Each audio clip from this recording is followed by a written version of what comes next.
اللہ تعالیٰ نے ہمیں اپنی عبادت کے لیے پیدا کیا. اللہ تعالیٰ فرماتے ہیں وَمَا خَلَقْتُ الْجِنَّ وَالْإِنسَ إِلَّا لِيَعْبُدُونَ کہ میں نے جن و انس کو اپنی عبادت کے لیے پیدا کیا ہے. تو سب سے پہلی بات جسے ہمیں یاد رکھنا ہے وہ یہ کہ اللہ سبحانہ وتعالیٰ نے ہمیں اپنی عبادت کے لیے پیدا کیا. تو ہمیں کیا کرنا چاہیے؟ اللہ تعالیٰ کی عبادت کرنی چاہیے. اللہ سبحانہ وتعالیٰ کی عبادت ساری مخلوق کر رہی. قرآن مجید میں اللہ تعالیٰ فرماتے ہیں أَلَمْ تَرَ أَنَّ اللَّهَ يُسَبِّحُ لَهُ مَنْ فِي السَّمَاوَاتِ وَالْأَرْضِ وَالطَّيْرُ صَافَّاتٍ كُلٌّ قَدْ عَلِمَ صَلَاتَهُ وَتَسْبِيحَهُ وَاللَّهُ عَلِيمٌ بِمَا يَفْعَلُونَ. سورۃ النور آیت 41.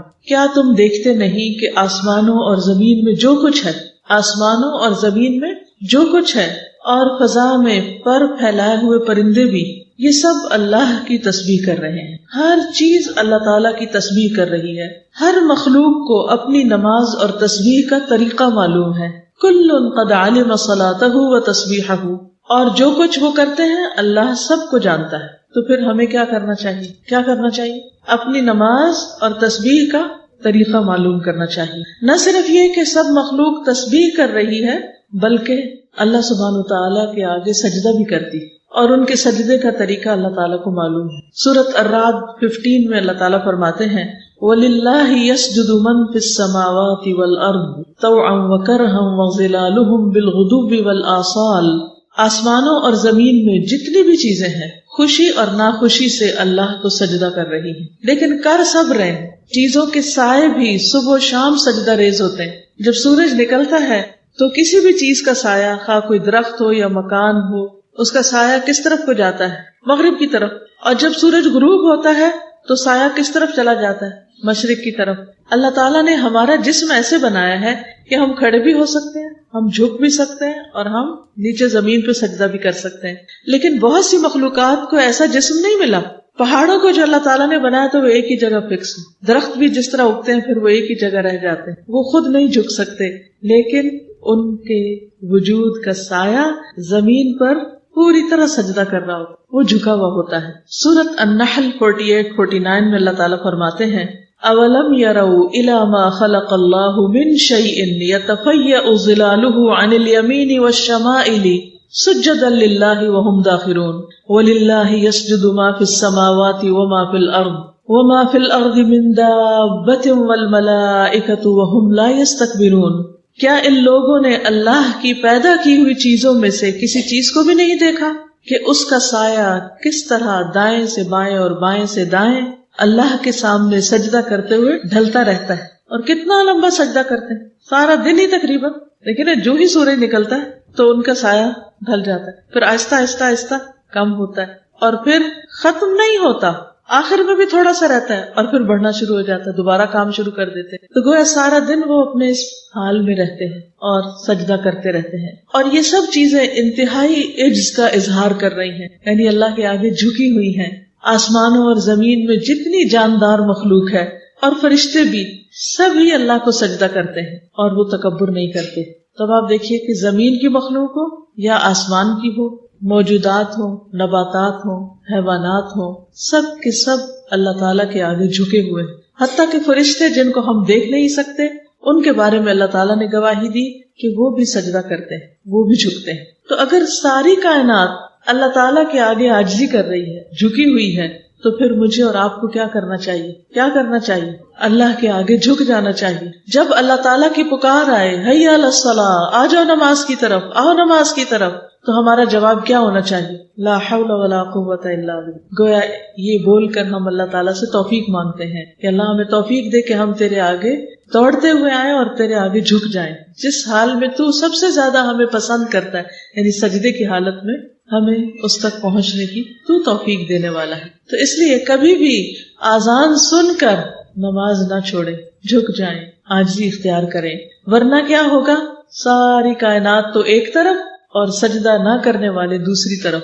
ساری چیزیں، میجورٹی اللہ کے آگے جھکی ہوئی ہے، اور صرف چند انسان دنیا کے جو نماز نہیں پڑھتے وہ اکیلے تنہا رہ جائیں گے اور وہ اپنے انجام کو جا پہنچیں گے. سورۃ الحج آیت نمبر 18 میں اللہ تعالیٰ فرماتے ہیں الم تر ان اللہ یسجد له من فی السماوات ومن فی الارض والشمس والقمر والنجوم والجبال والشجر والدواب وَكَثِيرٌ مِّنَ النَّاسِ وَكَثِيرٌ حَقَّ عَلَيْهِ الْعَذَابُ وَمَن يُهِنِ اللَّهُ فَمَا لَهُ مِن مُّكْرِمٍ إِنَّ اللَّهَ يَفْعَلُ مَا يَشَاءُ. کیا تم دیکھتے نہیں؟ اللہ تعالیٰ بار بار کیا فرما رہے؟ کیا تم دیکھتے نہیں؟ غور نہیں کرتے؟ دیکھو تو، آنکھیں تو کھولو، کیا ہو رہا ہے کائنات میں؟ کیا تم دیکھتے نہیں کہ جو کچھ آسمانوں اور زمین میں ہے، اور سورج، چاند، ستارے، پہاڑ، درخت، چوپائے اور لوگوں کی ایک کثیر تعداد اللہ کے لیے سجدہ کر رہی ہے. تو اے انسان جو سجدہ نہیں کرتا، تجھے کیا ہے؟ تو کیوں نہیں نماز پڑھتا؟ تو کیوں نہیں اللہ کے آگے جھکتا جبکہ باقی سب جھک رہے ہیں؟ اور بہت سے لوگ ایسے بھی ہیں جو عذاب کے مستحق ہو چکے ہیں. یہ کون ہے پھر جو عذاب کے مستحق ہوئے؟ جو سجدہ کرنے سے انکار کرتے ہیں. یہ بتائیے کہ سب سے پہلے سجدے سے انکار کس نے کیا تھا؟ ابلیس نے. تو اللہ سبحانہ تعالیٰ نے اس کے ساتھ کیا معاملہ کیا؟ اللہ تعالیٰ اس سے ناراض ہو کے اس کو وہاں سے نکال دیا اپنے پاس. حالانکہ اس نے اللہ تعالیٰ کو نہیں، اللہ کی مخلوق کو سجدے سے انکار کیا تھا. گویا اللہ سبحانہ تعالیٰ کا حکم نہیں مانا تھا، اللہ کی بات نہیں مانی تھی. تو نماز پڑھنے کا حکم کس نے دیا؟ اللہ تعالیٰ نے. تو اگر کوئی شخص اللہ تعالیٰ کا حکم نہیں مانتا تو پھر اللہ تعالیٰ نے اس کے لیے کیا تیار کر رکھا ہے؟ اس کی اکڑ کو توڑنے کے لیے آگ تیار کر رکھی ہے. اور بہت سے لوگ ایسے بھی ہیں جو عذاب کے مستحق ہو چکے ہیں، اور جسے اللہ ذلیل کر دے پھر اسے کوئی عزت دینے والا نہیں. اور اللہ وہی کرتا ہے جو وہ چاہتا ہے، جو کچھ اللہ چاہتا ہے وہ کر لیتا ہے. یہ جو ذلیل کرنے کی بات ہے یہ بھی بڑی امپورٹنٹ. سوچئے کبھی ایسا ہوا کہ آپ کو بھری محفل میں کسی نے ڈانٹ دیا ہو تو آپ نے کیسا محسوس کیا؟ سب کے سامنے کیا لگا آپ کو؟ کہ میری بےزتی ہو گئی. اس بےزتی کا آپ پر کوئی اثر ہوا؟ حالانکہ کیا تھا، ایک بات ہی تو تھی اور کوئی بڑی بات نہیں تھی، تھوڑی سی بات تھی، بس بات ہوئی ختم ہو گئی. لیکن اس کا اثر آپ کے دل پر پڑتا ہے کبھی؟ اب مثلاً گھر میں مہمان آئے ہوئے ہوں اور آپ کی امی آپ کو ڈانٹ دیں مہمانوں کے سامنے، تو ہو سکتا ہے کہ ڈانٹ آپ کو بری نہ لگے، لیکن کیا چیز بری لگے گی کہ ان کے سامنے ڈانٹ دیا. اگر آپ کے ہسبینڈ آپ کو آپ کے پیرنٹس کے سامنے ڈانٹ دیں تو کیسا لگے گا؟ بہت برا لگے گا. اسی طرح اگر آپ کو بھرے بازار میں کوئی پیٹ دے، وہ مارنے لگ جائے تو آپ کو کیا محسوس ہوگا؟ برا لگے گا نا. تو سوچئے ان لوگوں کا کیا حال ہوگا، ان کی بے عزتی کا کیا حال ہوگا جنہیں پوری مخلوق کے سامنے، ہر چیز کے سامنے جہنم میں پھینکا جائے گا. وہ ذلت کیسی ذلت ہوگی، وہ کیسی بے عزتی ہوگی، اس کا تو کوئی تصور بھی نہیں کر سکتا. لیکن یہ ذلت کس کے لیے ہے؟ ان لوگوں کے لیے جو تکبر کرتے ہیں، جو اللہ کے آگے جھکتے نہیں ہیں. اس لیے ہم دیکھتے ہیں کہ جو اللہ سبحانہ و تعالیٰ کے مقرب فرشتے ہیں وہ سجدے میں پڑے رہتے ہیں. کچھ فرشتے ایسے ہیں جو اپنی پیدائش کے دن سے لے کر آج تک صرف سجدے میں انہوں نے سر اٹھایا ہی نہیں. کچھ ایسے ہیں جو صرف رکوع میں ہیں، انہوں نے رکوع سے سر اٹھایا ہی نہیں کبھی. کچھ ایسے جو ہاتھ باندھ کے کھڑے ہیں اور تسبیح کر رہے ہیں اور وہ اس سے کبھی رکے ہی نہیں، کنٹینیوس. آپ دیکھیں کہ دنیا میں آپ بہترین سے بہترین کیسٹ پلیئر، ریکارڈر، آئی فون، کوئی بھی چیز لے لیں جس پر آپ کچھ پلے کرنا چاہیں تو اس کی ایک لمٹ ہوتی ہے. اس میں کتنا زیادہ ڈیٹا آ جاتا ہے، 64 GB. پھر کیا ہوتا ہے؟ وہ بھی بھر جاتا ہے. آپ کوئی بھی چیز اگر پلے کرنا چاہیں ایک دن رات لگی رہے گی، کچھ عرصہ لگی رہے گی، پھر اس چیز کی بیٹری ختم ہو جائے گی، پھر اس میں کوئی خرابی واقع ہو جائے گی، وہ ہیٹ اپ ہو جائے گی اور کام ختم. کوئی چیز دنیا میں پرماننٹلی کام نہیں کرتی. لیکن اللہ سبحانہ تعالیٰ کی ایسی مخلوق ہے جو پرماننٹلی بغیر تھکے، وہ تھکتے بھی نہیں، وَهُمْ لَا يَفْتُرُونَ، رکتے بھی نہیں، وہ بور بھی نہیں ہوتے، اور وہ مسلسل نماز پڑھ رہے ہیں. انہیں کوئی اور کام کرنے کو ہے ہی نہیں، وہ چاہتے ہی نہیں، اور ان کا کسی اور چیز میں دل ہی نہیں لگتا سوائے اس کے جس کے لیے اللہ نے ان کو پیدا کیا. پھر اس کے بعد آپ دیکھیں کہ انسانوں میں سے جو انبیاء ہیں، اللہ تعالیٰ کے محبوب بندے، مقرب بندے، وہ سب سے زیادہ نماز کی فکر کیا کرتے تھے. نبی صلی اللہ علیہ وسلم نے فرمایا کہ ان انبیاء پر جب کوئی پریشانی آتی تو وہ نماز کی طرف متوجہ ہوتے.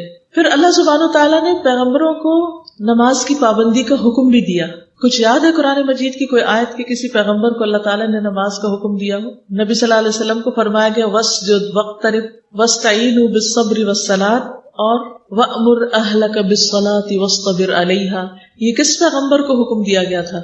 نبی صلی اللہ علیہ وسلم کو. حضرت عیسیٰ علیہ السلام کو زندہ رہنے تک نماز کی وصیت کی گئی تھی.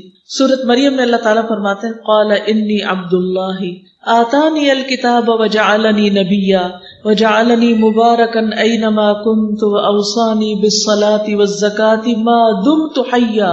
عیسیٰ علیہ السلام نے کہا بے شک میں اللہ کا بندہ ہوں اس نے مجھے کتاب دی اور مجھے نبی بنایا اور مجھے بابرکت بنایا جہاں بھی میں ہوں، جہاں بھی میں جاؤں برکتیں ہی برکتیں، اور مجھے نماز اور زکوٰۃ کی وصیت کی جب تک میں زندہ رہوں، یعنی زندگی کے آخری لمحے تک نماز کی پابندی۔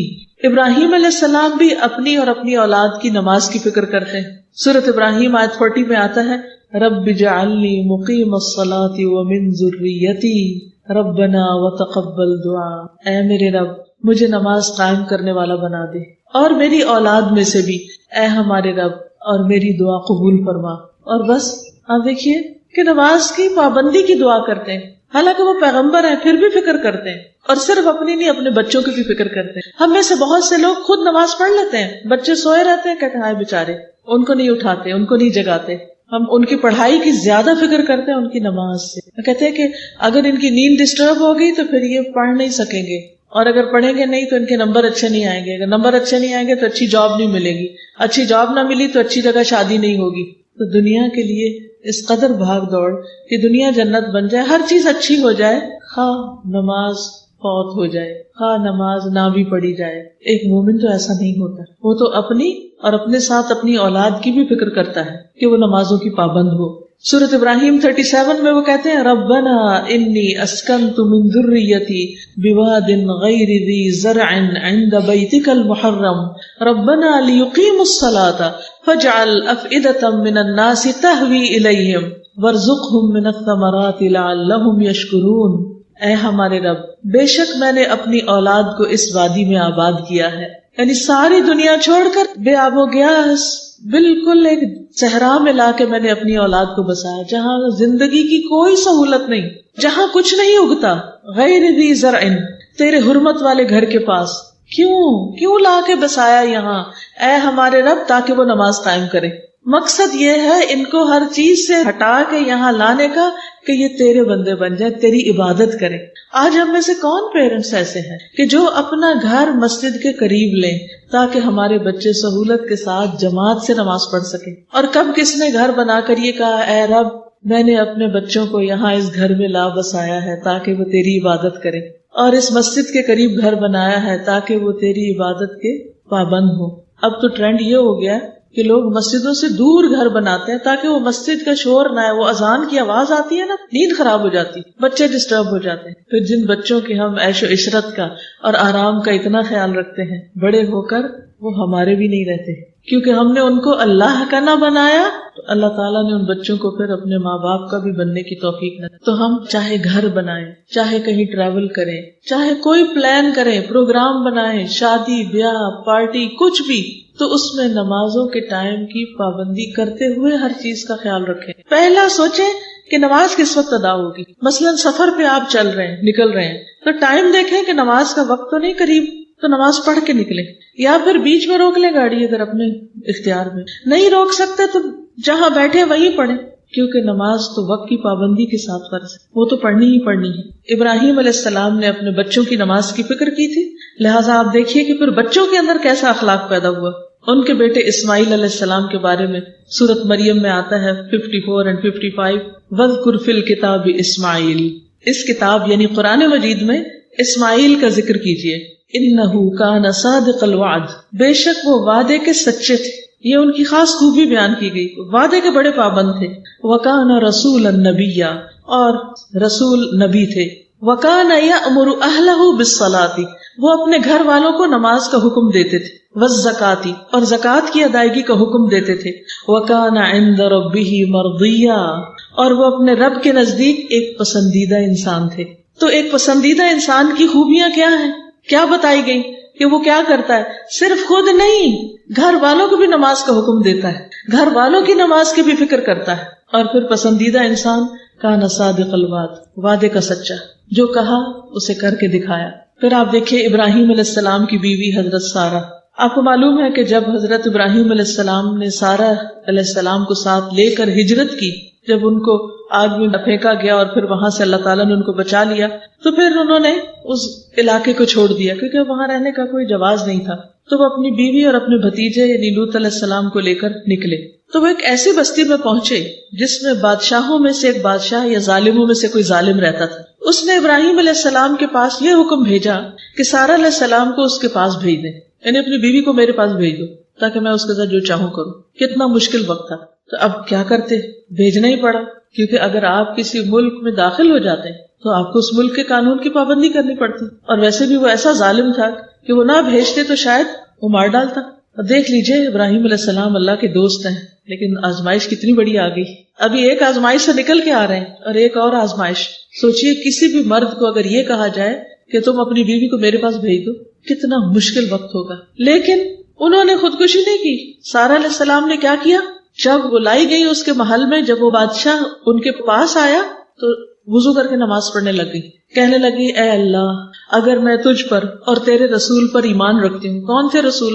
ابراہیم علیہ السلام. تو مجھ پر اس کافر کو مسلط نہ کرنا، تو میری عزت کی حفاظت کرنا.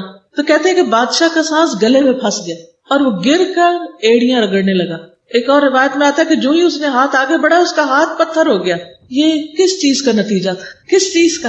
اس نماز کا فائدہ تھا کہ اللہ تعالیٰ کا حکم ہے نا. ابھی آپ نے آیت بتائی کہ وَاسْتَعِینُوا بِالصَّبْرِ وَالصَّلَاةِ، کہ ایسی مشکل آزمائشوں کے وقت کیا کرو، نماز پڑھ کے اللہ سے مدد مانگو. عام طور پر لوگوں کا حال کیا ہوتا ہے، جب مشکل آتی ہے سب سے پہلے نماز ہی چھوڑ بیٹھتے ہیں. وہ اتنے پریشان ہوتے ہیں کہ کہتے ہیں میں تو نماز ہی بھول گئی. اللہ نہ کرے کہ ہماری زندگیوں میں ایسا کوئی وقت آئے کہ ہم نماز بھولیں یا اس سے کوتاہی کریں یا اللہ تعالیٰ سے ناراض ہو کر اللہ کی عبادت چھوڑ بیٹھے. یہ سخت آزمائش ہوتی اور یہ بھی عذاب کی ایک قسم ہوتی کہ جس میں انسان، کئی دفعہ لوگوں نے آپ سے بھی سوال کیا ہوگا، لوگ پوچھتے ہیں کہ آزمائش اور عذاب میں کیا فرق ہوتا ہے، ہمیں کیسے پتا چلے کہ کوئی تکلیف ہمارے لیے آزمائش ہے یا پھر عذاب ہے اللہ کا. اگر کسی تکلیف کے آنے پر ہم اللہ تعالیٰ کے اور قریب ہو جاتے ہیں تو یہ آزمائش ہے. اللہ تعالیٰ اس سے درجے بلند کرنا چاہتا ہے. وہ کسی گناہ کی سزا نہیں ہے بلکہ کیا ہے، ایک امتحان ہے. اور اگر کوئی شخص اس پر جب امتحان آئے اور وہ اور بگڑ بیٹھے اور اللہ سے اور دور ہو جائے تو سمجھے کہ یہ کسی گناہ کی سزا ہے. کیونکہ نیکی کے بعد ایک اور نیکی کا موقع مل جانا یہ پہلی نیکی کا ثواب ہوتا ہے. ہم دعا مانگتے ہیں نا ربنا آتنا فی الدنیا حسنہ، تو اس کا مطلب کیا کہ اللہ تعالیٰ ایک نیکی کے بعد ایک اور، ایک کے بعد ایک اور نیکی کا موقع دیتے جانا، راستے کھول دینا ہمارے لیے. تو جب ایک شخص ایک نیکی کرتا ہے تو اللہ تعالیٰ اس کو دل کھول دیتا ہے، اس کو نیکی سے محبت ہوتی ہے، وہ اگلی اور اچھی کرتا ہے. جب وہ کرتا ہے تو پھر ایک اور دروازہ کھلتا ہے، ایک اور کھلتا ہے، ایک اور کھلتا ہے. لیکن اگر انسان نیکی کے مواقع سے فائدہ نہیں اٹھاتا تو کیا ہوتا ہے، جب ایک نیکی چھوڑتا نا، مثلا کچھ لوگ ہوتے ہیں اچھا چلو نفل چھوڑ دیتے ہیں. اب کیا ہوتا ہے، ایک دن نفل چھوڑے نا ذرا، اگلے دن دل مانے گا پڑھنے کو، اگلے دن پھر شیطان کوئی بہانہ کروا دے گا، پھر چھوٹ جائیں گے، اگلے دن پھر چھوٹ جائیں. آپ کہیں گے اوہ یہ کیا ہو گیا، میں تو اچھی بھلی اتنی پابندی کرتی تھی، اشراق اور چاشت کی ہے تو میرے زندگی سے نکل گیا. تو جب نیکی کے بعد مزید نیکی کا موقع ملتا جائے تو سمجھے کہ اللہ تعالیٰ راضی ہے، چاہے مشکل سے ہی ملے.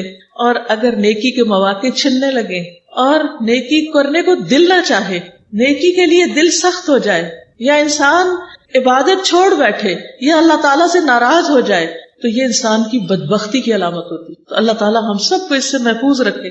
اللہ ہمیں ایسی آزمائش میں نہ ڈالنا کہ ہم تجھ سے دور ہو جائیں، کیونکہ یہ سب سے بڑی آزمائش ہے کہ انسان اللہ سے دور ہو جائے اور اللہ تعالیٰ کی عبادت میں کمی کر دے. تو اس لیے ہر حال میں مشکل ہو کے آسان، چھوٹی ہو کے بڑی، جو میسر ہو نیکی کرتے چلے جائیں.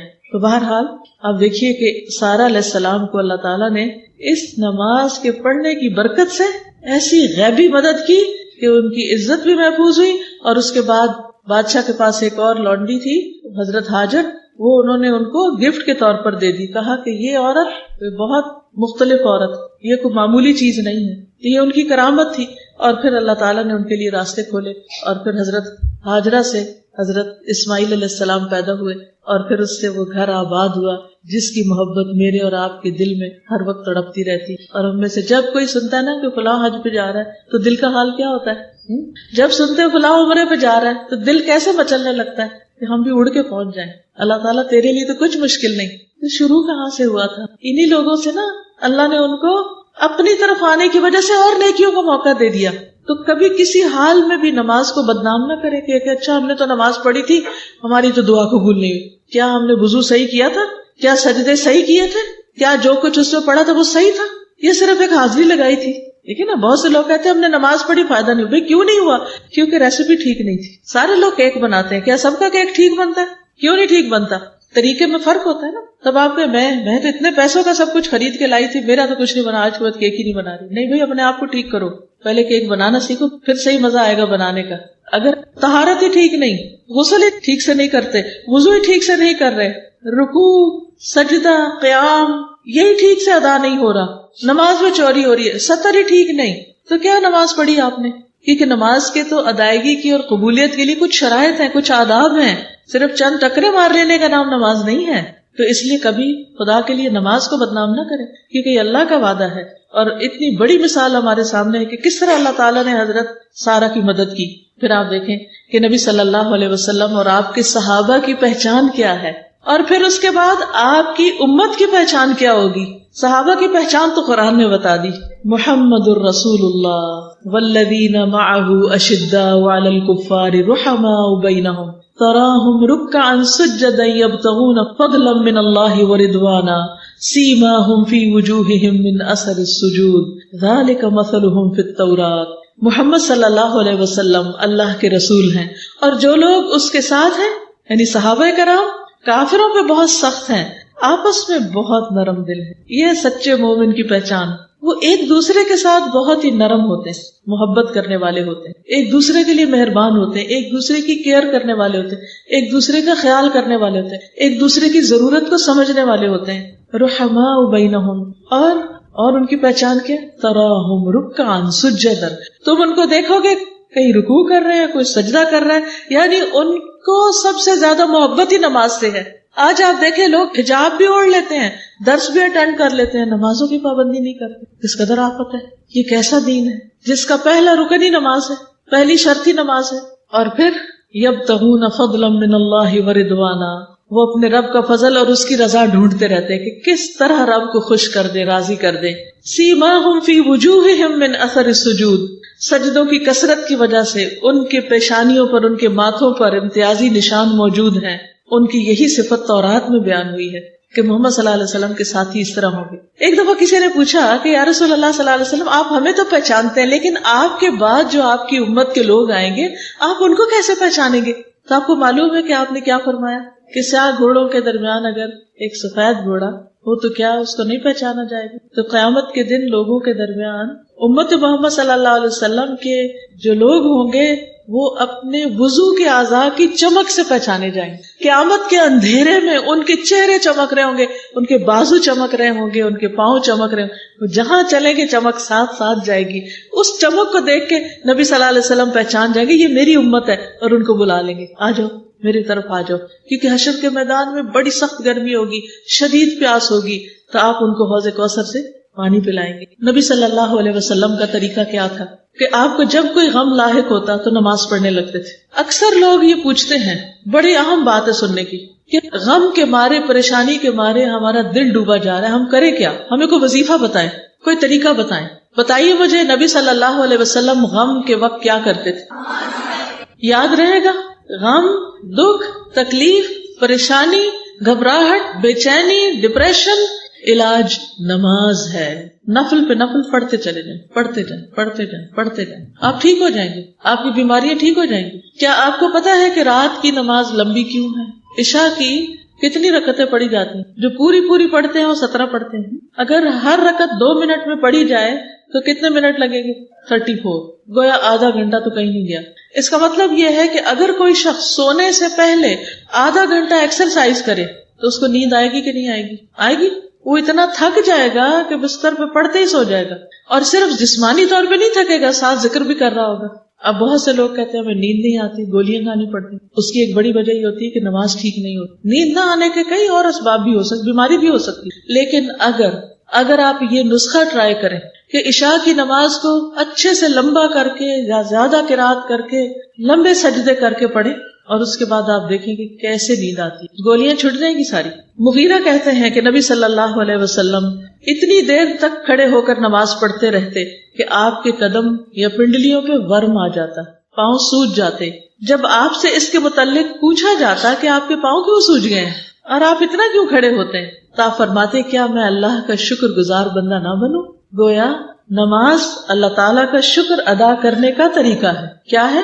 نماز اللہ سبحانہ وتعالیٰ کا شکر ادا کرنے کا طریقہ ہے. پھر آپ دیکھیے کہ سخت بیماری میں بھی آپ نماز کی فکر کرتے تھے. عبید اللہ بن عبداللہ کہتے ہیں کہ ایک مرتبہ میں عائشہ رضی اللہ تعالیٰ عنہا کی خدمت میں حاضر ہوا اور عرض کیا کہ آپ مجھے رسول اللہ صلی اللہ علیہ وسلم کے مرض الوفات کے بارے میں کچھ بتائیں. پھر جب آپ کا انتقال ہوا تو اس وقت کی کوئی کیفیت بتائیں، کوئی بات بتائیں. انہوں نے کہا کیوں نہیں. رسول اللہ صلی اللہ علیہ وسلم کی طبیعت جب بوجھل ہوتی یا بوجھل ہو گئی، یعنی آپ کی طبیعت خراب ہو گئی، تو آپ نے پوچھا کیا لوگ نماز پڑھ چکے؟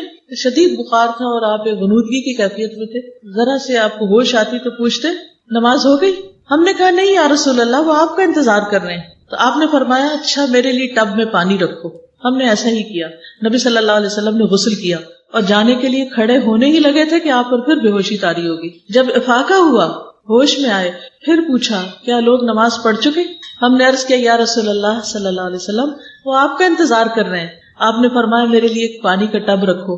پھر پانی میں آپ نہائے تاکہ بخار کم ہو جائے. پھر جانے لگے، آپ کو پھر بے ہوشی طاری ہو. حضرت عائشہ کہتی ہیں کہ لوگ نماز عشاء کے لیے مسجد میں بیٹھے حضور صلی اللہ علیہ وسلم کا انتظار کر رہے تھے. تو رسول اللہ صلی اللہ علیہ وسلم نے ابو بکر کو پیغام بھیجا کہ لوگوں کو نماز پڑھا دیں. چنانچہ ان دنوں میں ابو بکر رضی اللہ تعالیٰ عنہ لوگوں کو نماز پڑھاتے رہے. ایک دن نبی صلی اللہ علیہ وسلم کے مرض میں کچھ کمی ہوئی، تکلیف میں کچھ کمی ہوئی، تو آپ ظہر کی نماز کے وقت دو آدمیوں کے درمیان نکلے. دو لوگوں کا ہاتھ پکڑ کے آپ مسجد کی طرف آئے، جن میں سے ایک عباس رضی اللہ تعالیٰ عنہ تھے، آپ کے چچا. تو ابو بکر نے جب دیکھا کہ نبی صلی اللہ علیہ وسلم تشریف لا رہے ہیں تو وہ پیچھے ہٹنے لگے. نبی صلی اللہ علیہ وسلم نے انہیں اشارہ کیا کہ اپنی جگہ پر ہی رہیں، پیچھے نہ ہٹیں، اور اپنے ساتھ آنے والے دونوں ساتھیوں کو حکم دیا. تو انہوں نے نبی صلی اللہ علیہ وسلم کو ابو بکر رضی اللہ عنہ کے پہلو میں بٹھا دیا.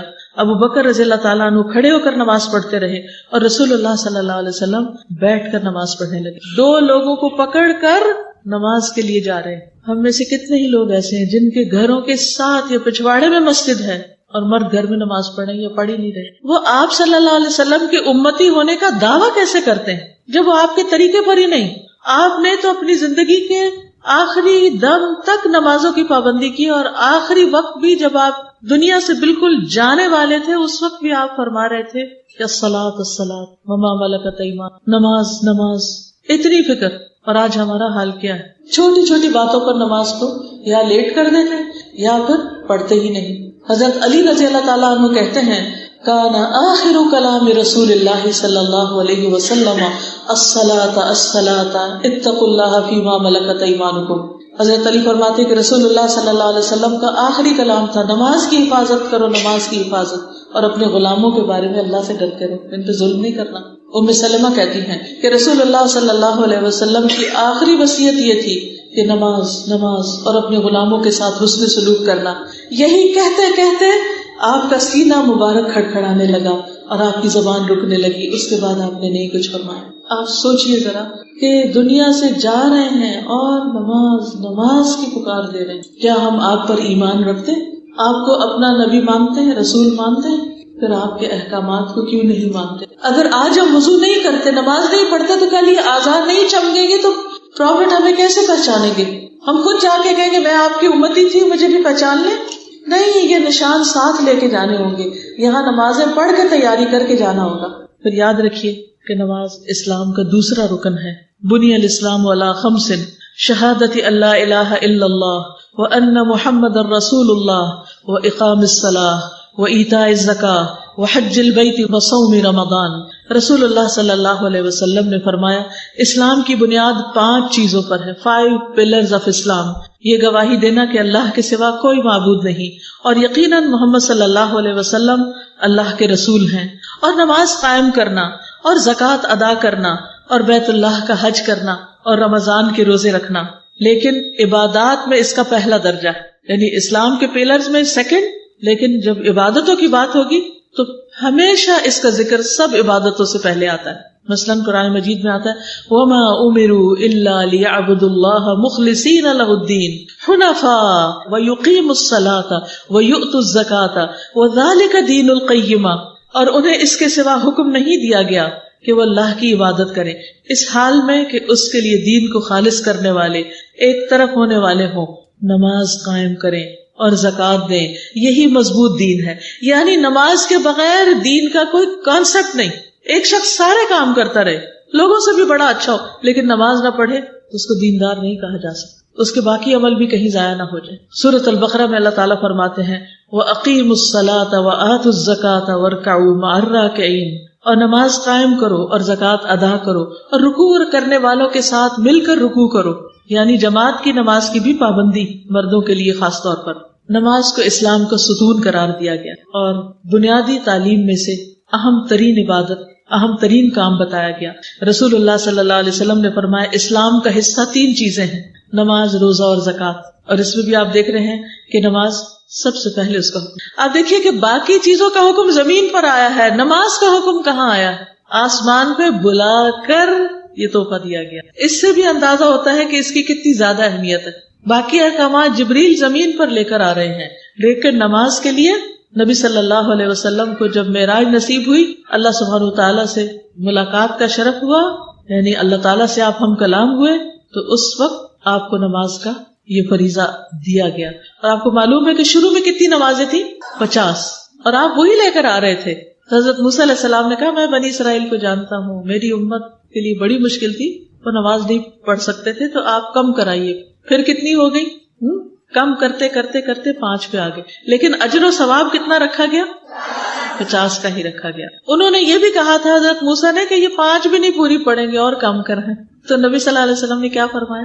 اب مجھے اپنے رب سے شرم، کیونکہ بار بار جا چکا ہوں۔ اور وہ بھی کیا کہ اللہ تعالیٰ نماز میں کمی کر دے۔ یہ ایسے ہی ہے کہ آپ کسی کے پاس جائیں، کوئی آپ کو ڈیوٹی ملے، آپ کہیں جاب کر رہے ہو اور آپ کو کوئی جاب ڈسکرپشن ملے، تو آپ جا کے کہیں اس میں کمی کر دیں، وہ تھوڑی سی کمی کر، پھر اب اچھا اور کم کر دیں، اچھا اور ڈیوٹی آور کم کر دیں، اچھا اور کم کر دیں، اور کم کر دیں، لیکن تنخواہ پوری دیں۔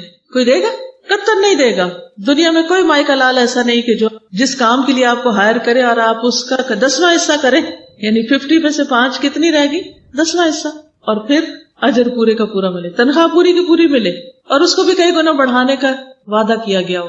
لیکن کس قدر شرم کی بات ہے کہ ہم 5 بھی نہیں پڑھ پاتے، ان کی بھی پابندی نہیں کرتے۔ آخر ہم نے کیا سوچ رکھا ہے کہ اللہ تعالیٰ کو کیا منہ دکھائیں گے؟ اللہ سبحانہ وتعالیٰ روزانہ 2 بار فرشتوں سے بندوں کی نماز کی خبر لیتے ہیں، 2 بار پوچھتے ہیں ان سے کہ میرے بندے کیا کر رہے تھے۔ ابو ہریرہ کہتے ہیں کہ رسول اللہ صلی اللہ علیہ وسلم نے فرمایا تمہارے پاس دن اور رات میں فرشتے باری باری آتے ہیں، اور وہ نماز فجر اور نماز عصر میں جمع ہوتے ہیں۔ جو فرشتے رات کو تمہارے پاس رہیں وہ آسمان پہ جاتے ہیں تو ان کا رب ان سے پوچھتا ہے، حالانکہ وہ بندوں کا حال خوب جانتا ہے، تم نے میرے بندوں کو کس حال میں چھوڑا؟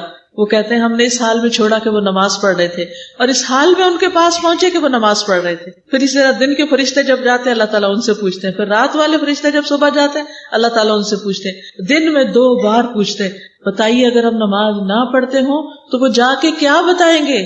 کیا بتائیں گے جا کے؟ کہ ہم نے تیرے بندوں کو اس حال میں چھوڑا کہ وہ ٹیلی ویژن کے آگے بیٹھے ہوئے تھے، وہ کمپیوٹر پہ مصروف تھے، وہ بازاروں میں پھر رہے تھے، وہ لمبی تان کے سو رہے تھے، وہ فیس بک میں بیٹھے ہوئے کمنٹس دے رہے تھے لوگوں۔ کیا ہم اپنی یہ گواہیاں لکھوا رہے ہیں؟ اللہ تعالیٰ نے چونکہ عبادت کے لیے پیدا کیا نا، تو اللہ تعالیٰ کا حق ہے کہ وہ پوچھے کہ یہ کر رہے ہیں کہ نہیں، حالانکہ اللہ تعالیٰ خود بھی خوب جانتا ہے۔ آپ دیکھیے کہ جس چیز کی آپ کے نزدیک بہت اہمیت ہوتی ہے تو آپ کیا کرتے ہیں؟ آپ کو خود بھی پتا تھا، پھر آپ دوبارہ پوچھتے اچھا پھر کیا ہوا تھا، حالانکہ آپ نے خود بھی دیکھا ہوتا۔ یعنی اتنا اللہ تعالیٰ انٹرسٹ لیتے ہیں کہ بندے اس فریضے کو کس طرح پورا کر رہے ہیں۔ پھر اسی طرح جو لوگ نماز کا انتظار کرتے ہیں اللہ تعالیٰ فرشتوں کے سامنے ان پہ فخر کرتا ہے کہ دیکھو میرے بندے نماز کے انتظار میں بیٹھے ہوئے ہیں۔ عبداللہ بن عمر کہتے ہیں کہ ہم رسول اللہ صلی اللہ علیہ وسلم کے ساتھ مغرب کی ہم نے نماز ادا کی، تو کچھ لوگ گھروں کو چلے گئے اور کچھ لوگ وہیں بیٹھے رہے، تو رسول اللہ صلی اللہ علیہ وسلم جلدی تشریف لائے۔ آپ کا سانس پھولا ہوا تھا، آپ نے اپنے گھٹنوں سے کپڑا اٹھایا ہوا تھا، آپ نے فرمایا خوش ہو جاؤ، تمہارے رب نے آسمان کا ایک دروازہ کھولا اور فرشتوں کے سامنے فخر کرتے ہوئے فرمایا میرے بندوں کی طرف دیکھو، ایک فریضہ ادا کر چکے ہیں، دوسرے کے انتظار میں بیٹھے ہوئے۔ تو مجھے بہت رشک آتا ہے ان لوگوں پر جو رمضان میں اور ویسے بھی حرم میں جاتے ہیں، ایک نماز کے بعد پھر اگلی نماز کے انتظار میں وہاں بیٹھ رہتے ہیں کہ جگہ لینی ہے تاکہ تراویحیں پڑھ سکیں، اور پھر وہاں بیٹھ کے تلاوت کرتے رہتے ہیں اور انتظار میں بیٹھے رہتے ہیں۔ اسی طرح آپ دیکھیں کہ کچھ لوگ جیسے عید کی نماز انہوں نے پڑھنی ہوتی ہے، وہ عشاء پڑھ کے انتظار شروع کرتے ہیں، فجر وہیں پڑھتے ہیں اور پھر عید پڑھ کے گھروں کو جاتے ہیں۔ کبھی آپ حرم کے کراؤڈز کو دیکھیں تو اللہ سبحانہ وتعالیٰ ایسے لوگوں سے محبت کرتا ہے، ایسے لوگوں کے اوپر فرشتوں کے سامنے ان پر فخر کرتا ہے۔ پھر اسی طرح آپ دیکھیے کہ انسان کو نماز اپنی ذات، اپنے بچوں، اپنے گھر، کاروبار، ہر چیز سے زیادہ ہونی چاہیے. شوق ہونا چاہیے، انتظار ہونا چاہیے کہ اچھا ایک ادا ہوگی یا اگلی کب ادا ہوگی. آپ دیکھیے کہ مسلمانوں کی نماز سے جو محبت تھی اس کی گواہی مشرکین بھی دیتے تھے. ابو ہریرہ کہتے ہیں کہ ایک مرتبہ رسول اللہ صلی اللہ علیہ وسلم نے زجنان اور اسفان کے درمیان پڑاؤ ڈالا تو مشرکین نے کہا ان لوگوں کی ایک نماز ہے جو انہیں اپنے باپ دادا اور بیٹوں سے بھی زیادہ پیاری ہے، اور وہ عصر کی نماز ہے. آتا نا حافظوا علی الصلوات والصلاۃ الوسطی. تو آپ لوگوں کے دل میں بھی اس نماز کی اتنی ہی محبت ہونی چاہیے. اس لیے تم اس وقت اکٹھے حملہ کر دینا تاکہ وہ ایک ہی دفعہ شکست کھا جائے. ادھر جبریل علیہ السلام نبی صلی اللہ علیہ وسلم کے پاس آئے، آپ کو حکم دیا کہ آپ اپنے صحابہ کو 2 حصوں میں کر دیں. ایک گروہ کو آپ نماز پڑھا دیں اور دوسرا ان کے پیچھے دشمن کے سامنے ڈٹا رہے، جگہ نہیں چھوڑنی، اور وہ اپنا حفاظتی سامان اور اسلحہ اپنے ساتھ رکھے. پھر دوسرا آ کر نبی صلی اللہ علیہ وسلم کے ساتھ نماز ادا کرے. اس کو صلاۃ الخوف کہتے ہیں. اس کا طریقہ قرآن مجید میں تفصیل سے بیان ہوا. اس سے پتہ چلتا ہے کہ خواہ خوف ہو، جان کا موقع ہو، پھر بھی نماز ادا کرنی چاہیے. حدیث میں آتا ہے نبی صلی اللہ علیہ وسلم نے فرمایا منافقوں پر فجر اور عشاء سے زیادہ بھاری کوئی نماز نہیں.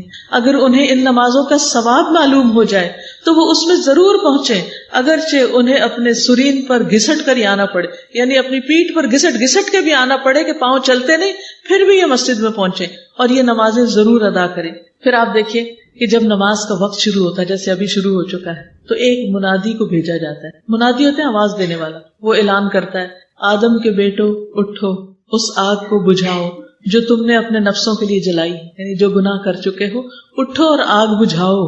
تو وہ کھڑے ہوتے ہیں، وضو کرتے ہیں تو ان کی آنکھوں سے گناہ جھڑ جاتے ہیں. اور جب وہ نماز پڑھتے ہیں تو اس نماز اور پچھلی نماز کے درمیانی وقفے میں ہونے والے گناہ بخش دیے جاتے ہیں. پھر وہ لوگ گناہ کر کے آگ جلاتے ہیں. جو ہی ظہر کی نماز کا وقت ہوتا ہے تو اعلان کرنے والا اعلان کرتا ہے بنو آدم اٹھو اور اس آگ کو بجھاؤ جو تم نے اپنے نفسوں کے لیے جلائی. وہ یہ اعلان سن کر کھڑے ہو جاتے ہیں، وضو کرتے ہیں، نماز پڑھتے ہیں. تو اس نماز اور پچھلی نماز کے درمیان ہونے والے گناہوں کو بخش دیا جاتا ہے. جب عصر کی نماز ہوتی ہے تو اسی طرح ہوتا ہے. جب مغرب کا وقت ہوتا ہے تو پھر اسی طرح ہوتا ہے. جب عشاء کا وقت ہوتا ہے تو پھر اسی طرح ہوتا ہے. جب لوگ سوتے ہیں تو وہ بخشے ہوئے سوتے ہیں. اگر اس حال میں جان بھی چلی جائے تو فکر کی بات نہیں. پھر آپ صلی اللہ علیہ وسلم نے فرمایا بعض لوگ بھلائی کی حالت میں رات گزارنے والے ہیں اور بعض لوگ شر میں لتھڑ کے رات گزارنے والے، یعنی وہ نجاست کے ساتھ اور بے نماز ہو کے سوتے ہیں، نماز ادا نہیں کرتے. اللہ سبحانہ وتعالی یہ بھی فرماتے ہیں کہ ہم نے مال اس لیے اتارا ہے کہ نماز قائم کی جائے اور زکوٰۃ ادا کی جائے. یعنی بندوں کو نعمتیں اس لیے دی ہیں کہ وہ اللہ تعالیٰ کا شکر ادا کرنے والے ہیں. ہم سب کو یہ معلوم ہے کہ ہماری یہ زندگی ایک دن ختم ہوگی اور پھر خاتمے کے بعد دوبارہ ہم نے اٹھنا ہے اور اللہ سبحانہ وتعالیٰ کے حضور حاضر ہونا ہے. اور جب اللہ تعالیٰ کے پاس جائیں گے اور ملاقات ہوگی تو پہلا سوال نماز کے بارے میں ہوگا، پہلا حساب. تو دنیا میں بھی پھر سب سے زیادہ فکر کس چیز کی کرنی چاہیے؟ نماز کی، کہ یہ پوری ہو جائے. نبی صلی اللہ علیہ وسلم نے فرمایا قیامت کے دن لوگوں کے اعمال میں سے جس عمل کا حساب سب سے پہلے ہوگا وہ ان کی نماز ہوگی. ہمارا رب عز و جل فرشتوں سے فرمائے گا، حالانکہ وہ خود پہلے سے ہی خوب جاننے والا ہے، کہ میرے بندے کی نماز دیکھو، کیا اس نے اس کو پورا کیا ہے یا اس میں کوئی کمی کی ہے. میرے بندے کی نماز دیکھو، پوری پڑھ کے آیا کہ نہیں پڑھ کے آیا، یا جو پڑھی ہے وہ بھی پوری طرح پڑھی ہے یا اس میں کوئی کمی بیشی کی ہے. چنانچہ اگر وہ کامل ہوگی، پوری ہوگی تو پوری کی پوری لکھ دی جائے گی، اور اگر اس میں کوئی کمی ہوگی تو اللہ تعالیٰ فرمائے گا دیکھو کیا میرے بندے کے کچھ نوافل ہیں، کچھ نفل وغیرہ پڑھے ہیں اس نے. اگر نفل ہو گئے تو اللہ تعالیٰ فرمائے گا میرے بندے کے فرضوں کو ان نفلوں سے پورا کر دو. پھر اسی انداز سے دیگر اعمال لیے جائیں گے کہ زکوٰۃ ادا کی، اگر کوئی کمی ہے تو صدقہ خیرات سے اس کو پورا کر دو. اس طرح حج میں کوئی کمی رہ گئی تو عمرے سے، اور اگر فرضی روزوں میں کوئی کمی بیشی رہ گئی تو نفلی روزوں سے پورا کر دو. تو اس لیے فرض کے علاوہ نفل کی بھی عادت ڈالیں. مختلف کاموں کو صرف فرض نہیں پورا کریں بلکہ ایکسٹرا بھی کریں. پھر اسی طرح نبی صلی اللہ علیہ وسلم نے فرمایا کہ قیامت کے دن بندے کا سب سے پہلے نماز کا حساب ہوگا. اگر وہ درست ہوگی تو باقی سارے اعمال بھی درست ہو جائیں گے، اور اگر اس میں خرابی آ گئی، وہ ناقص ہوئی، تو باقی اعمال میں بھی بگاڑ آ جائے گا. یہ آخرت کے اعتبار سے بھی اور دنیا کے اعتبار سے بھی. اگر ایک شخص کی نمازیں اپنے وقت پر نہیں نا تو باقی بھی دین کا کام جو ہے نا وہ درست نہیں ہوتا، وہ بھی ناقص. کیونکہ جس نے پہلا کام، پہلا فرض ہی ٹھیک سے ادا نہیں کیا تو پھر آگے کیا کرے گا. پھر آپ دیکھیے کہ مرنے کے بعد جب انسان قبر میں جائے گا تو اس وقت بھی بندے کی حسرت کیا ہوگی اگر اس کو تھوڑا سا وقت ملے تو سب سے پہلے وہ 2 رکعتیں نماز پڑھے. پہلا کام اس کو نماز یاد آئے گی کہ میں نماز ادا کروں. ابو ہریرہ کہتے ہیں نبی صلی اللہ علیہ وسلم ایک قبر کے پاس سے گزرے. ہم سب قبرستانوں کے پاس سے گزرتے ہیں, اس وقت یہی سوچیں اس حال میں کہ اس میں میت کو دفن کیا گیا تھا, یعنی ابھی تازی میت ڈالی گئی تھی. آپ نے فرمایا 2 رکعتیں ہلکی سی ہوتی ہیں, چھوٹی سی ہوتی ہیں, اور تم ان کو حقیر سمجھتے ہو, معمولی سمجھتے ہو. کئی دفعہ ایسا ہوتا ہے نا, فرض پڑھ لیے, سنت پڑھ لیے, اچھا نفل چھوڑو, نفل ہی ہے نا, تم انہیں حقیر اور زائد سمجھتے ہو, ایکسٹرا سمجھتے ہو. لیکن وہ 2 رکعتیں جو زندگی میں ہم حقیر سمجھتے ہیں, اگر یہ صاحب قبر اپنے عمل میں زیادہ کر لیتا تو اس کی نظر میں تمہاری باقی ساری دنیا سے بھی زیادہ اس کو محبوب ہوتی. یعنی اس وقت اس بندے کی جو قبر میں پڑا ہوا ہے اس کی حسرت کیا ہے کہ اگر ساری دنیا مجھ سے لے لی جائے اور 2 رکعتیں پڑھنے کا وقت دے دیا جائے تو سب سے پہلے 2 رکعتیں پڑھے گا. اور آج ہمارے پاس کتنا وقت ہوتا ہے, ہم گھنٹوں فونوں پہ باتیں کرتے رہتے ہیں, کبھی کمپیوٹر پہ بیٹھے رہتے ہیں, کبھی لوگ گھر میں آ جاتے ہیں تو بہت سارا وقت گپ شپ پہ لگا دیتے ہیں, لیکن نماز پڑھتے وقت اس میں کوتاہی کر دیتے. اب دیکھیے جب کوئی مہمان آتا ہے گھر میں تو ہم یہ بہانہ بنا لیتے مہمان ہے, کچھ لوگ تو پڑھتے ہی شرم کے مارے کہ اب اٹھے کیسے, اور کچھ لوگ کہتے ہیں آپ بیٹھے میں 2 منٹ میں آئی. نماز کے لیے کتنا وقت دیتے ہیں؟ میں 2 منٹ, میں جلدی سے نماز پڑھ کے آئی. کہتے ہیں نہیں 2 منٹ جلدی سے نماز کے لیے, اور گھنٹوں لوگوں کے لیے, نفس کی تسکین کے لیے, باتوں کے لیے. آپ دیکھیے کہ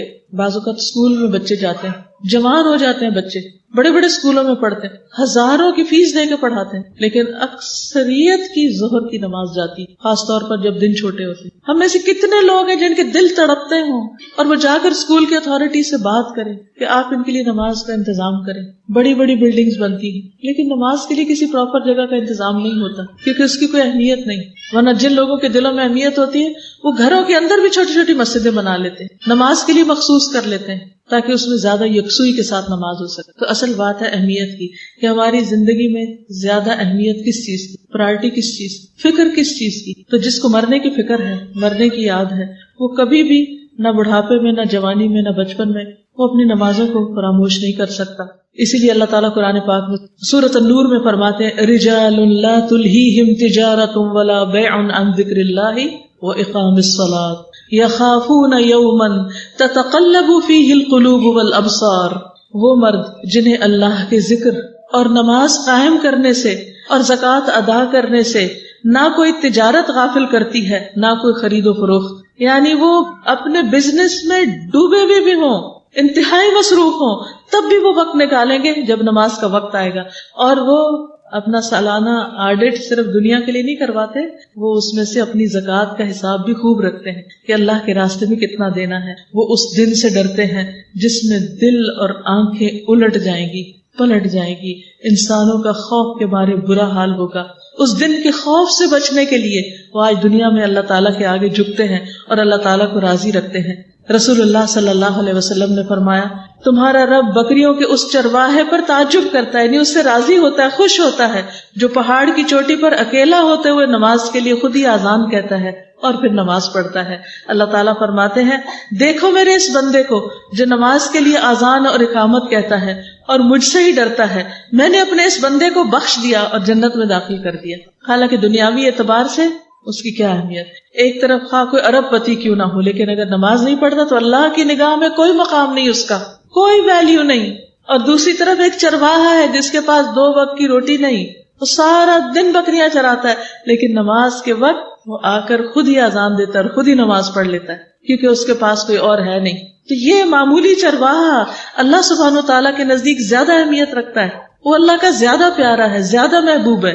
اللہ تعالیٰ نہ ہماری شکل دیکھے گا, نہ ہمارے زیورات, اور نہ ہمارے کپڑے, اور نہ ہماری اور دنیا کی آرائش کی چیزیں, نہ ہمارے ڈیزائنرز کے بیگز اور نہ جوتے. وہ کیا دیکھے گا کہ ہم نے اس کی عبادت کس کوالٹی کی, کس درجے کی اور کس طرح ادا کی.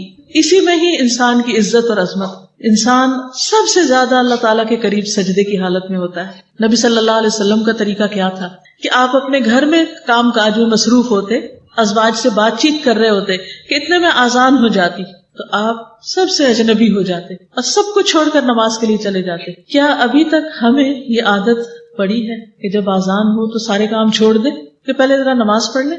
اکثر ایسے ہوتا ہے کہ اچھا ہم کہتے ہیں یہ ایک دفعہ ختم ہو جائے نا پھر میں آرام سے نماز پڑھوں گی، اتنے میں نماز اتنی لیٹ ہو جاتی ہے کہ پھر آرام کا وقت نہیں ہوتا، پھر وہ ٹکرے ہی مار کے اٹھ جاتے ہیں. ایسی ہی نماز کو منافق کی نماز قرار دیا گیا کہ جو عصر کی نماز کے لیے انتظار کرتا رہتا ہے دھوپ کے زرد ہونے کا، حتیٰ کہ وہ جب ڈوبنے کے قریب ہوتا ہے تو جلدی سے اٹھ کر چند ٹکرے ایسے مارتا زمین پہ جیسے مرغی دانا چننے کے لیے زمین پہ ٹھونگے مارتی ہے جلدی جلدی، اور اس میں اللہ کو کچھ بھی یاد نہیں کرتا. نبی صلی اللہ علیہ وسلم نے نماز کو تاخیر سے ادا کرنے سے منع کیا. ابو ذر کہتے ہیں کہ رسول اللہ صلی اللہ علیہ وسلم نے مجھے بلایا اور فرمایا، اے ابو ذر، قریب ہے میرے بعد ایسے حکمران ہوں گے جو نماز کو فوت کر دیں گے، تو تم نماز کو اپنے وقت پہ پڑھنا.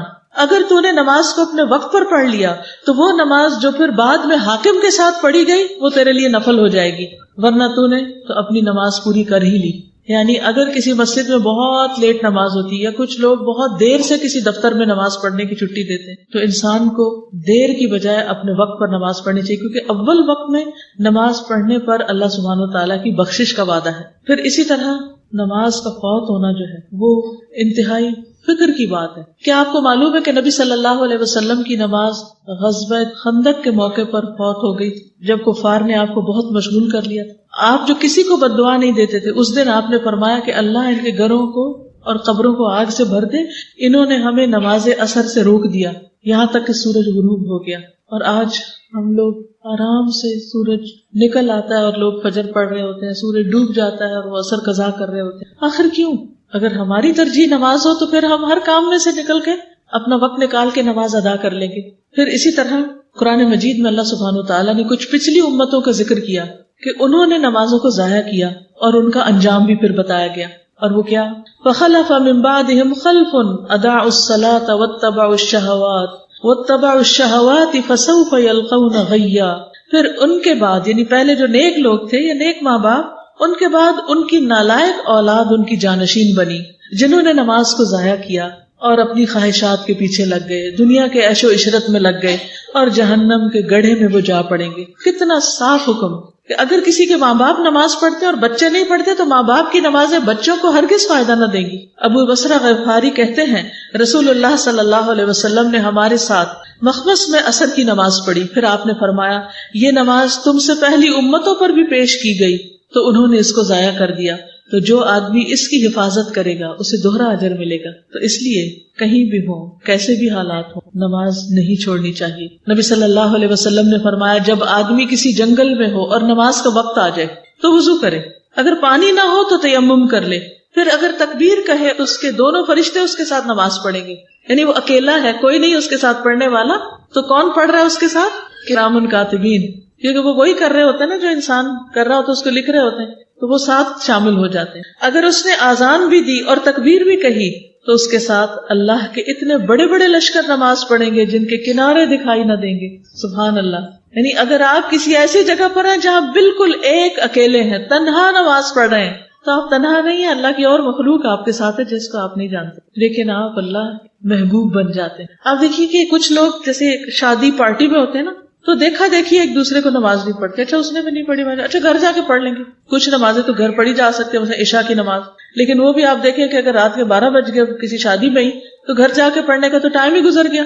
کیوں نہیں پڑھتے؟ سبھی مسلمان ہیں، کیونکہ شرماتے ہیں لوگ کیا کہیں گے، یا پھر کپڑے ہم نے ایسے پہن رکھے ہوتے ہیں جن میں نماز پڑھی نہیں جا سکتی. تو جب ہم گھر سے نکلنے لگتے ہیں تو پہلے انتظام کر کے جائیں نا کہ ان کپڑوں میں اگر مجھے وضو کی ضرورت پیش آئی تو بازو اوپر ہو جانے چاہیے، یا وہ اتنے باریک نہیں ہونے چاہیے کہ نماز نہ پڑھی جا سکے، یا وہ اتنے اکڑے ہوئے نہیں ہونے چاہیے کہ میں جھک نہ سکوں، یا ایسے زیورات نہیں ہونے چاہیے، یا ایسا میک اپ نہیں ہونا چاہیے کہ جو نماز اور وضو کے راستے میں حائل ہو جائے. کیونکہ کیا ہم میں سے کوئی اللہ تعالیٰ کے سامنے جا کے یہ کہہ سکتے ہیں اللہ پاک وہ فلاں نماز میں نے اس لیے نہیں پڑھی تھی کیونکہ میں نے میک اپ کیا ہوا، تو میں کیسے خراب کرتی، پھر لوگوں کے سامنے مجھے شرم آتی. لوگوں سے شرماتے ہیں، اللہ سے نہیں شرماتے. لوگوں سے ڈرتے ہیں، اللہ سے نہیں ڈرتے. اور پھر شادی کے دن جب اللہ تعالیٰ خوشی دے رہے آپ نماز چھوڑ دیتے ہیں. پھر شادیاں کیسے برکت والی شادیاں ہوں، کوئی غم کا موقع آتا ہے لوگ نماز چھوڑ دیتے ہیں کہ اس غم میں بھی نماز پڑھی جائے گی. فرض تو کسی حال میں بھی نہیں چھوڑا جا سکتا. اس لیے کہیں پر بھی ہوں، چاہے آپ اکیلے ایک ہوں، کوئی نہ پڑھ رہا ہو، آپ اٹھیں اور نماز پڑھیں، چاہے سب باتیں بنائیں. قیامت کے دن ان باتیں بنانے والوں کا کیا ہوگا؟ اللہ تعالیٰ کے فیوریٹ یہ ہوں گے یا آپ ہوں گے جو ان سب کو چھوڑ کر اللہ کے آگے جھک جائیں؟ ہمیں اپنا مقام لوگوں کی نظر میں نہیں دیکھنا چاہیے، ہمیں اپنا مقام اللہ سبحانہ وتعالیٰ کی نظر میں دیکھنا چاہیے کہ وہاں ہم کیسے لگ رہے ہوں گے۔ پھر اسی طرح بعض اوقات کپڑے کم ہوتے ہیں، بعض اوقات کپڑا پلیت ہو جاتا ہے، تو اس صورت میں بھی اگر کوئی چارہ نہ ہو تو جس حال میں ہے نماز ادا کر لیں۔ پھر بیمار بھی ہو تو نماز نہ چھوڑیں، کھڑے ہو کے نہیں پڑھ سکتے بیٹھ کے پڑھ لیں، بیٹھ کے نہیں پڑھ سکتے اشاروں سے پڑھ لیں، لیٹ کے پڑھ لیں، لیکن نماز نہ چھوڑیں۔ عمران بن حسین کہتے ہیں کہ مجھے بواسیر کا مرض تھا، تو میں نے نبی صلی اللہ علیہ وسلم